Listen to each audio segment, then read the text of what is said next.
নমস্কার বন্ধুরা, কেমন আছো সবাই? আশা করি সবাই খুব ভালো আছে। চলে এলাম সিম্পল একটা রেসিপি নিয়ে। রেসিপিটা হচ্ছে লাউ পাতায় মশলা ভাপা। তো এই রেসিপিটা আমার মায়ের হাতের রেসিপিটা খুবই সিম্পল। রেসিপিটা করতে লাগছে, প্রথমে তো লাউ পাতা আমি ভালো করে কেটে বেছে ধুয়ে নিয়েছি। তারপরে লাগছে জিরে, লাগছে কাঁচা লঙ্কা, লাগছে আদা। তো তোমরা তোমাদের ফ্যামিলির লোক অনুযায়ী তোমাদের ইচ্ছা মতো কোয়ান্টিটি নিতে পারো এই তিনটে উপকরণ।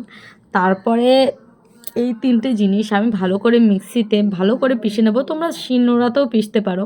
আর আমি এই লাউ পাতায় মশলা ভাপা, এটা আমি ভাতের ভেতর দেবো। তো ভাতটা আমি আগেই বসিয়ে দিয়েছি।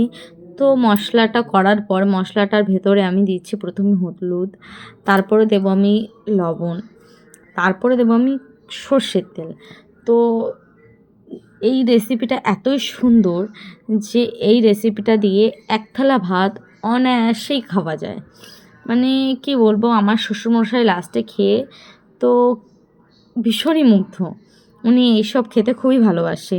তো লাউ পাতার ওপরে পরে আমি একটু লবণের ছিটা দিয়ে নিচ্ছিলাম, কারণ লবণের ছিটাটা দিলে কি হয়, লাউ পাতাটা খুবই সুন্দর সিদ্ধ হয়ে যায় আর লাউ পাতাটা খুবই সফট হয়, যেটা ভাতের সঙ্গে পুরোপুরি মিশে যায়।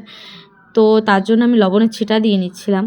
তারপরে আমি লাউ পাতাগুলো একটা ওপর আর একটা দিয়ে বেশ মশলাটা যে যেমন খেতে পছন্দ করে সেই হিসাবে দিয়ে লাউ পাতাগুলো ভালো করে মুড়িয়ে নিচ্ছিলাম। আমি কিন্তু বাঁধিনি, কারণ আমি বেঁধে দিইনি। এটা আমার মায়ের হাতের রেসিপি, তো মা এইভাবে দিত, তো আমিও বেসিক্যালি এইভাবেই দেবো। তো একটুও মশলা বাইরে বেরোয়নি, হালকা রং একটু বেরিয়েছে, হলুদ যেটা হয়, রস অবশ্যই ভাতের ভেতর দিলে রস অবশ্যই বেরোয়, যেভাবেই দাও না কেন, কিন্তু মশলা একটুও বাইরে বেরোয়নি আর পাতাগুলো খুলে অবশ্যই যায়নি।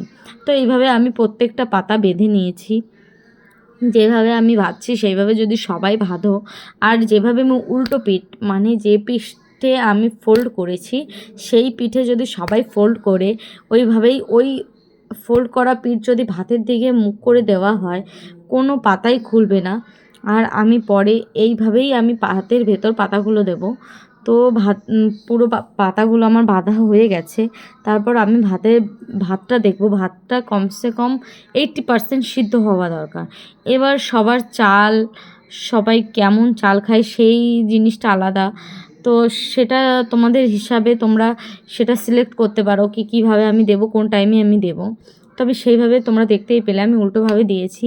তারপরে দেখো আমার শ্বশুরমশাই, মানে পাপ্পা, আমি পাপ্পা বলি ওনাকে, তো উনি পাতাটা খুলছে, কতটা সিদ্ধ হয়েছে উনি 2 হাত দিয়ে খুলছিল, প্রচণ্ড গরম ছিল।